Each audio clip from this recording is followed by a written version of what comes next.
बिस्मिल्लाहिर्रहमानिर्रहीम। अस्सलाम वालेकुम दोस्तों, उम्मीद है आप सब खैर खैरियत से होंगे।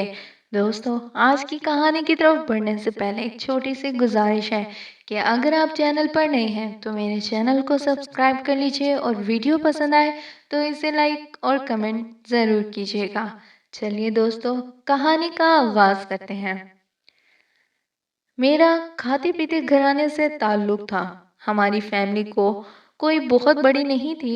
मैं, मेरी बहन, अम्मी और अब्बू थे। अब्बू की अपने कपड़ों की छोटी मोटी दुकान थी और फैमिली बड़ी ना होने की वजह से हमारा खुशहाल घराना था। अब्बा और अम्मी हम दोनों से बहुत प्यार करते थे क्योंकि हम उनकी कुल कायनात थे। उन्होंने हमें बेहतरीन स्कूल में तालीम दिलवाई थी। यहाँ तक तो सब ठीक था, लेकिन मेरी आदतें बहुत ख़राब हो रही थी। उसकी वजह शायद मेरे दोस्त थे, जो कि मुझसे भी ज़्यादा अमीर थे और हर वक्त कोई ना कोई घटिया हरकत करते रहते थे। पहले पहल तो मुझे ये सब बहुत बुरा लगा, लेकिन फिर मैं भी इनमें शामिल हो गया। कभी अम्मी अब्बू ने कोई नसीहत नहीं की थी। वो सिर्फ हमें एक ही नसीहत करते कि दिल लगाकर पढ़ना और अच्छे नंबर लेकर आना। इस तरह हमें खुली छूट मिल गई और अम्मी हमेशा मुझे अब्बू से बचा लेती थी। वो मेरे लिए पूरी दुनिया से लड़ने को तैयार थी। उनको अगर कोई ये कह देता कि तुम्हारा बेटा बिगड़ रहा है तो वो उस पर बरस पड़ती थी। इस तरह मैं समझ गया कि माँ के होते हुए मुझे कोई कुछ नहीं कह सकता। इस तरह मैं खुलकर बदतमीजियाँ करने पर उतर आया। अब स्कूल में जिन दोस्तों से मुझे चिढ़ थी वो बहुत बुरी बातें करते हैं। मैं उनके साथ बैठा था। अब वो मुझसे हर बात कहते जो मुझे बुरी लगती थी। अब मुझे वो बातें बुरी कहाँ लगती थी। अब तो मेरा उनके बगैर दिल ही नहीं लगता था। यूं मैं गुमराह हो गया और गुनाह के दलदल में धंसता चला गया। फिर एक बार हमारे स्कूल में पार्टी थी। उस पार्टी में यूनिफॉर्म नहीं बल्कि घर के नए कपड़े पहनकर जाना था। खाना अपनी तरफ से लेकर आना था और मोबाइल कैमरा वगैरह भी लाना था। फिर वो दिन आ ही गया। स्कूल में हर तरफ जैसे रंग ही रंग बिखरे हुए थे। एहसन और शहरोज अपने कैमरे लाए हुए थे और हम सब एक जगह छुपकर लड़कियों की फोटो बनाने लगे।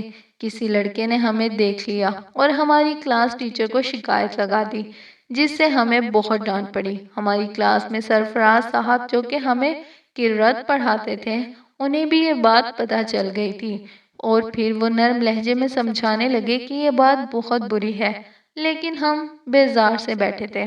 तभी सर बोले, देखो बेटा, अभी तुम लोगों को हमारी बातें गलत लगती हैं। जब तुम लोगों पे गुजरेगी तो तब तुम्हें पता चलेगा। अगर कोई तुम्हारी बहन के साथ ऐसा करे तो तुम लोग कैसा करोगे, फिर तुम्हें कैसा लगेगा। फिर ऐसा ने खड़े होकर कहा, सर मेरी तो बहन ही नहीं, माँ तो है। सर के कहने में वो ढिठाई से मुस्कुरा दिया। उससे क्या होता है। देखो बेटा, ये मत समझना कि तुम किसी की बहन के साथ बदतमीजी करोगे तो तुम्हारी बहन महफूज रहेगी। नहीं, ये कुदरत का इंसाफ है। जब तुम बुरा करोगे तो तुम्हारी बहन के साथ भी ज़रूर बुरा होगा और फिर देखना तुम्हारी एक गलती तुम्हारी पूरी ज़िंदगी में तूफान खड़ा कर देगी। लेकिन हमने उनकी किसी बात पर ध्यान नहीं दिया और अपने कामों में मशगूल होकर जवानी की सीढ़ी पर कदम रखा। फिर क्या था, अब हम बुरा काम करने लगे थे। लड़की को देखते उससे दोस्ती करते, फिर प्यार में मुब्तला करते और होटल के कमरे में ले आते जिसमें एहसन और शहरोज पहले से ही मौजूद होते और इस पर भूखे भेड़िए की तरह झपटते। वो लड़की रोते रोते चिल्लाते, लेकिन कोई उसकी चीखें ना सुन पाता। वो सब चीखें कमरे में दबकर रह जाती और हम लोग मिलकर इंजॉय करते। एक दिन मैं घर पहुंचा तो घर में एक भोली भाली मासूम लड़की को देखा।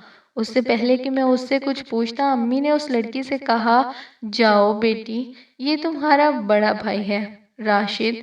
वो मासूम सी भोली भाली हसीना मुस्कुराती हुई मेरी तरफ आई और कहने लगी, सलाम भैया। उसने सर झुकाया ताकि मैं उसके सर पे हाथ रखूं, लेकिन मैंने आगे बढ़कर ढिठाई से उसे बाहों में भर लिया, जिसका उसमें कोई खास नोटिस नहीं लिया।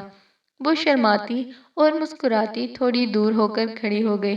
तभी अम्मी बोली, बेटा ये आमना है, अब ये हमारे साथ हमारे घर में रहेगी। इसे भी तुम अपनी छोटी बहन इमन की तरह समझना। अम्मी ने कहा, आमना, ये आज से तुम्हारा बड़ा भाई है और तुम भी मेरी तरह उस पर अपना पूरा हक जताना। मुस्कुराते हुए कहा था। शायद ये देखने में तो भोली भाली लड़की लगती थी, लेकिन वो गजब की खूबसूरत और हसीन थी। आमना दूर परे के रिश्तेदार की बेटी थी। अम्मी और आमना की माँ बहुत अच्छी दोस्त भी थी। आमना के दो भाई थे, उसके माँ बाप वफात पा चुके थे। दोनों भाई भी शादीशुदा थे और वो उसकी ज़रा भी परवाह नहीं करते थे। दोनों अपनी बीवियों में मस्त थे और इसकी भाभियां उसकी खाक खाती थीं। आए दिन उससे झगड़ा करती थी, इसलिए वो अम्मी के साथ आ गई थी। अम्मी तो हुकूकुल लिबास से वाकिफ थी, तो वो इसे खुशी से ले आई थी। और यूं मासूम सी भोली भाली आमना बेफिक्र होकर उसे अपना घर समझने लगी। आमना को जो काम बताया जाता डट कर वो काम करने लगती, और वो मेरे काम तो बहुत ही शौक से किया करती थी। एक दिन मैंने उससे कपड़े इस्त्री करने का कहा। वो गुनगुनाते हुए मेरे कपड़े लेकर कमरे में दाखिल हुई। राशिद भाई, कौन से कपड़े इस्त्री करूं? उसने मासूमियत से पूछा था, और मेरे अंदर का दरिंदा आहिस्ता आहिस्ता जागने लगा था। सफ़ेद वाले कर दो, मैंने गुनगुनाकर कहा। नहीं राशिद भाई, आज आप ये वाले कपड़े पहनो, देखो कितने प्यारे लग रहे हैं, इसने कपड़े दिखाते हुए कहा। और मैंने उसे जोर से अपने गले लगाया। इससे पहले कि मैं कोई मजीद पेशकदमी करता, वो पीछे हुई। उसकी आंखों में आंसू थे। क्या हुआ? मैंने हैरानी से पूछा था। कुछ नहीं भैया, मैं सोच रही थी कि इतना प्यार तो कभी मेरे सगे भाई ने भी नहीं किया जितना आप करते हैं। उसने आंसू साफ किए और बाहर निकल गई, और मैं शैतानी से हंसता हुआ उसे देख रहा था और सोचता रहा कि सब्जा तो घर में ही मौजूद है, एकदम नर्म और फ्रेश फ्रेश। ये सोचकर मैं हंसने लगा। मुझे बहुत शैतानी ख्याल आ रहे थे, और मैं ये भी नहीं सोच सका कि वो भोली भाली लड़की मुझे भाई मानती है, और वो तो इतनी मासूम है कि मेरी हर बुरी बात को समझती ही नहीं, बल्कि वो समझती है कि मैं भाई होने के नाते उससे गले लगाता हूँ। फिर कुछ दिन बाद सब घर वालों को मोहल्ले में किसी की शादी में जाना था।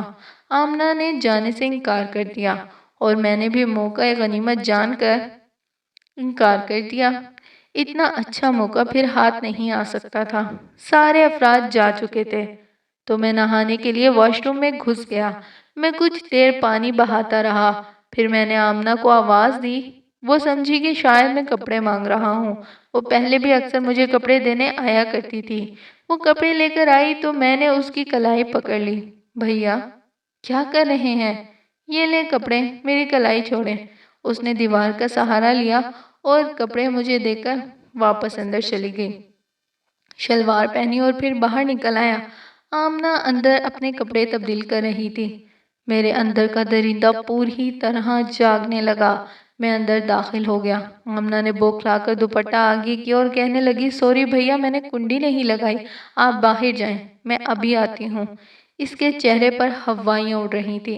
मैं उसके करीब गया तो वो कहने लगी, ये आप क्या कर रहे हैं भैया? बहनों से भी ऐसा मजाक करते हैं?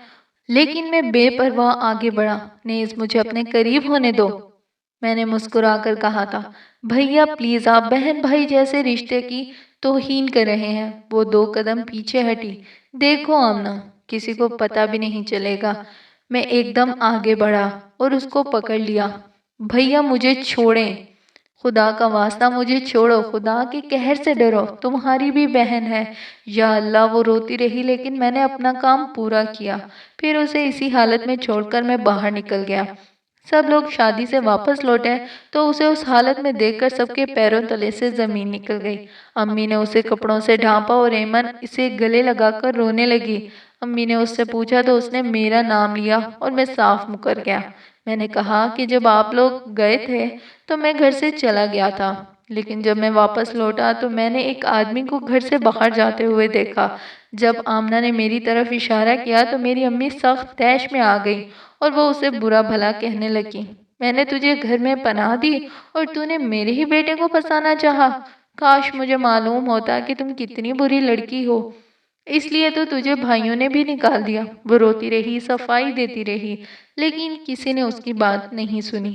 किसी ने उसके साथ इंसाफ नहीं किया। मैं एक कोने में खड़ा रहा, इसे देखता और मुस्कुराता रहा, यहाँ तक कि अम्मी ने उसे घर से बेदखल कर दिया। तभी मैं भी बाहर निकल आया। دیکھو آمنہ، میں نے کہا تھا نا کسی کو مت بتانا، اب دیکھا تمہارا کیا حال ہوا، جاؤ گی اب؟ اگر تم میری بات مانو تو میں تمہیں اس گھر میں واپس لے جا سکتا ہوں۔ میں نے گھٹیا پن کی حد کر دی تھی۔ اس نے ایک زوردار تھپڑ میرے منہ پہ مارا اور کہا، گھٹیا انسان، تو میری عزت سے کھیلا، دیکھنا کل میرا بدلہ کوئی تم سے ضرور لے گا۔ اس دنیا میں کسی نے میرے ساتھ انصاف نہیں کیا، لیکن اوپر والا ضرور انصاف کرے گا۔ یہ کہہ کر وہ روتی ہوئی چلی گئی۔ اس کے بعد وہ اپنے بھائیوں کے گھر گئی۔ کیسے گئی مجھے نہیں پتا، لیکن وہاں بھی اس کی کہانی سننے کے بعد بھائیوں نے اسے غلط کہا، اسی پر الزام لگا کر اسے گھر سے باہر نکال دیا۔ اس نے ہر وہ دروازہ کھٹکھٹایا جو وہ جانتی تھی، لیکن سب نے اسے باہر کر دیا۔ وہ پاگلوں کی طرح گلی گلی نکڑ نکڑ پھرتی رہی، لیکن اس نے کچھ مردوں کو کھڑے دیکھا اور اندھا دھند بھاگنے لگی۔ راشد کے بعد اس کا ہر رشتے سے اعتبار اٹھ چکا تھا۔ وہ سمجھی کہ وہ مرد بھی اس کے جسم نوچنے کے لیے کھڑے ہیں۔ کسی چیز سے ٹکرائی اور اچھل کر سڑک پر جا گری۔ وہاں سے آتے ٹرک نے اس کے جسم کی دھجیاں اڑا دی۔ اس کے مرنے کے بعد اس کا قصہ دب کر رہ گیا۔ کسی نے مجھ پر کیس نہیں کیا، اور تو اور کسی نے یہ بھی نہیں دیکھا کہ وہ معصوم سی لڑکی کس چیز سے ٹکرائی تھی۔ وہ میری بائک تھی، اور وہ بھی میں نے جان بوجھ کر کیا تھا۔ لوگوں کو لگا کہ وہ کوئی ٹرک ہے، لیکن دراصل وہ بھی میں نہیں کیا تھا تاکہ کوئی مجھ پر کیس نہ کر سکے۔ میں نے اس لڑکی کا ریپ کیا ہے، اور پھر میں تھوڑی دور جا کر کھڑا ہو گیا، آخری سانسیں لے لی۔ تب میں نے سکون کی سانس لی اور خود کو ہلکا پھلکا محسوس کرنے لگا۔ اب ہمارے گھر میں آمنہ کا ذکر نہیں ہوتا تھا۔ ایسا لگتا تھا کہ وہ کبھی ہمارے گھر کا حصہ ہی نہیں تھی۔ بہن اور امی اپنے کاموں میں مشغول ہو گئے، اور میں اپنے کاموں کو پھر سے کرنے لگا۔ اس واقعے کو گزرے سال ہو گیا کہ ایک دن مظہر، آمنہ کا بھائی، اس سے ملنے آ گیا۔ ہم سب حیران ہوئے کہ انہیں آمنہ کے بارے میں معلوم ہی نہیں تھا۔ اپنے گھر بھی نہیں گئی تھی۔ امی نے اسے سارا واقعہ بتایا تو وہ یکدم غصے میں آ گئے، لیکن امی نے اسے بے عزت کر کے گھر سے نکال دیا۔ مگر گھر پہنچا تو اس نے سب سے پہلے اپنی بیوی ناہید کو اپنے پاس بلایا۔ آمنہ کے بارے میں پوچھا تو اس نے کہا کہ وہ یہاں آئی تھی۔ جب مظہر نے اسے ڈانٹا تو اس نے سب کچھ بتا دیا کہ اس نے اسے اپنے گھر میں ہی نہیں آنے دیا۔ مظہر اپنی بیوی سے بہت ناراض ہوا۔ کیا فائدہ تھا، وہ معصوم تو اس دنیا سے جا چکی تھی، وہ بھی بدکاری کا نام پا کر۔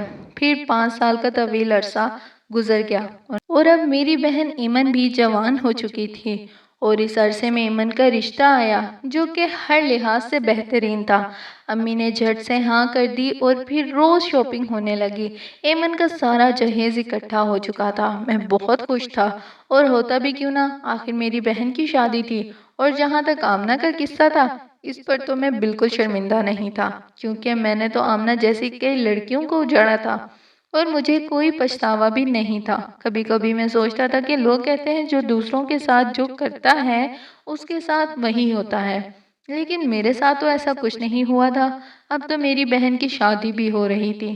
یہ سوچ کر میں پرسکون تھا، لیکن کہتے ہیں نا، اللہ کے آگے دیر ہے اندھیر نہیں۔ اس طرح ایمن کو مائیوں میں بٹھایا گیا، اور امی ابو بازار سے فرنیچر کا سامان دیکھنے چلے گئے۔ میں ایمن کے پاس آیا اور کہا کہ تم کھانا مت بناؤ، میں ہوٹل سے لے کر آتا ہوں۔ میں مسکراتا ہوا باہر نکل گیا۔ ہوٹل ہمارے گھر سے تھوڑی دوری پر تھا، اس لیے کھانا لیتے ہوئے مجھے کچھ دیر ہو گئی۔ خیر میں کھانا لے کر واپس آیا تو میں نے اپنے کمرے کے سامنے لوگوں کا ہجوم دیکھا۔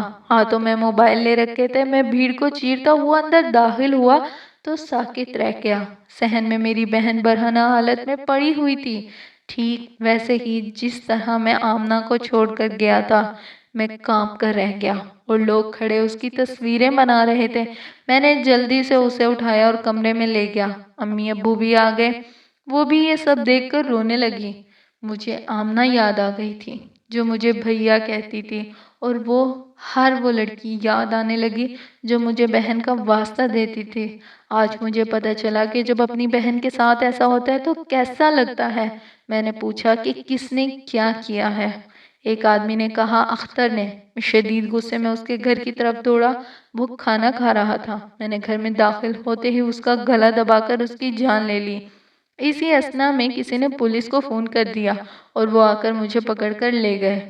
اس کے بعد مجھے عدالت میں لے جایا گیا، جس میں نے اپنے سارے اگلے پچھلے گناہ قبول کر لیے۔ آمنہ سے میں نے زبردستی کی تھی۔